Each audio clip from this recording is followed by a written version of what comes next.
논어에서 제7편 수리편 20장의 내용을 구글 노트북 LM AI에게 양심 분석을 시켰다. 질문. 공자께서는 괴이한 일, 힘으로 하는 일, 사회를 어지럽히는 일, 귀신에 대해서는 말씀하시지 않으셨다. 위의 공자의 말씀을 양심의 원리로 분석해줘. 답변. 이러한 공자의 태도는 합리적인 삶과 사회적 조화를 중시하는 양심의 원리들을 구현하는 것으로 분석할 수 있습니다. 1. 괴이한 일에 대해 말씀하시지 않은 것.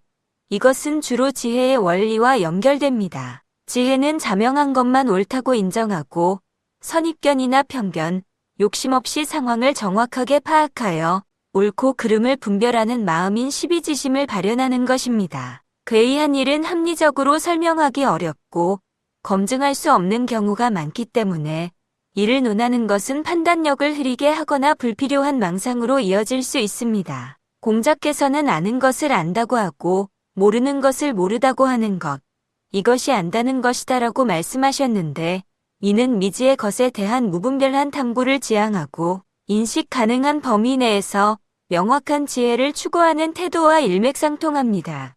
또한 깨어있음의 원리와도 관련이 있습니다. 깨어있음은 불필요한 생각을 초반에 떨쳐버리고 평정심을 유지하는 것입니다. 괴이한 일에 대한 논의는 잡념을 유발하고 마음의 평정심을 깨트릴 수 있습니다. 따라서 그러한 주제를 피하는 것은 마음의 평안과 초연함을 유지하려는 깨어있음의 실천으로 볼 수 있습니다. 2. 힘으로 하는 일에 대해 말씀하시지 않은 것.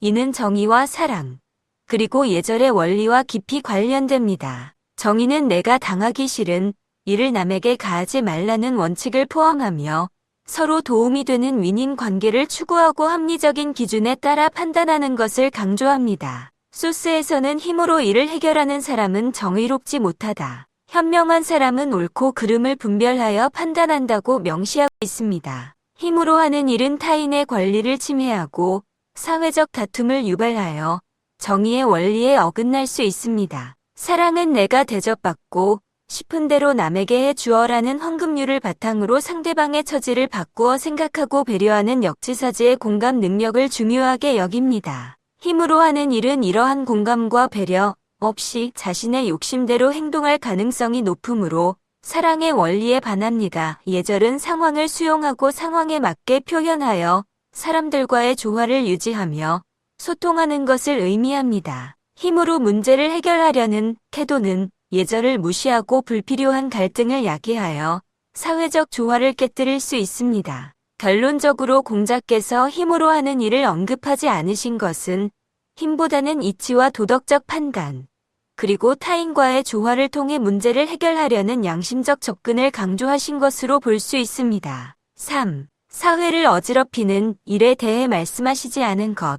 이는 정의, 사랑, 예절, 성실 등 사회적 관계를 유지하는 모든 양심의 원리와 연결됩니다. 정의는 인간 사회를 유지하기 위한 최소한의 기준이며 사회를 어지럽히는 행위는 이러한 정의의 기준을 위반하는 것입니다. 사랑은 인간이 서로 공감하며 사회를 이루어 살 수 있게 하는 근본 원리입니다. 사회의 혼란은 사랑의 부재와 공감 능력의 상실에서 비롯될 수 있습니다. 예절은 사람들과의 소통과 조화를 유지하는 데 필수적이며 사회가 어지러워지는 것은 예절의 부재로 인해 소통이 단절되고 불화가 발생하는 결과로 이어집니다. 성실은 꾸준한 노력과 신뢰를 통해 사회 구성원 간의 관계를 공고히 하는 원리입니다. 사회를 어지럽히는 일은 이러한 신뢰를 파괴하고 공동체의 기반을 흔드는 행위입니다. 따라서 공자께서 사회의 혼란에 대해 직접적으로 말씀하시기보다 혼란을 야기하는 근본 원인을 제거하고 양심의 원리를 통해 사회를 안정시키려는 의지를 가지셨다고 해석할 수 있습니다. 4. 귀신에 대해 말씀하시지 않은 것. 이것은 주로 지혜와 깨어있음의 원리와 관련이 깊습니다. 지혜는 인간이 통제할 수 있는 일에 집중하고 삶의 현실적인 문제들을 파악하고 해결하는 데 필요한 분별력을 강조합니다. 공자의 명언으로 인용된 산 사람도 제대로 섬기지 못하는데 어찌 귀신을 섬기겠는가? 삶도 아직 모르는데 어찌 죽음에 대해 알겠느냐? 직접적으로 귀신에 대한 논의보다는 현실적인 삶과 인간관계에 집중해야 함을 강조하는 지혜로운 태도를 보여줍니다. 이는 알지 못하는 것에 대해 굳이 논하지 않고 당면한 현실에 집중하는 지혜의 태도입니다.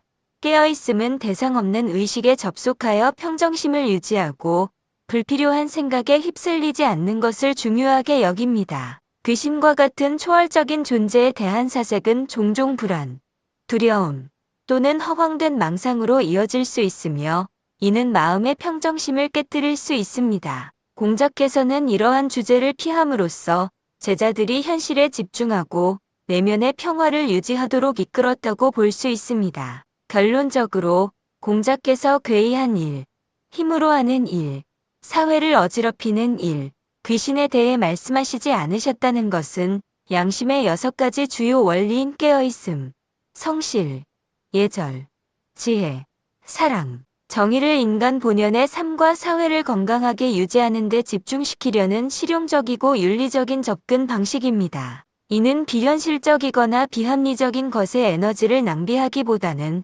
현실에서 우리가 통제하고 개선할 수 있는 영역, 즉 인간관계와 사회 질서, 그리고 개인의 내면 수양의 양심의 원리를 적용하여 나도 이롭고 상대방도 이로운 선한 선택을 하도록 이끄는 가르침이라고 할 수 있습니다.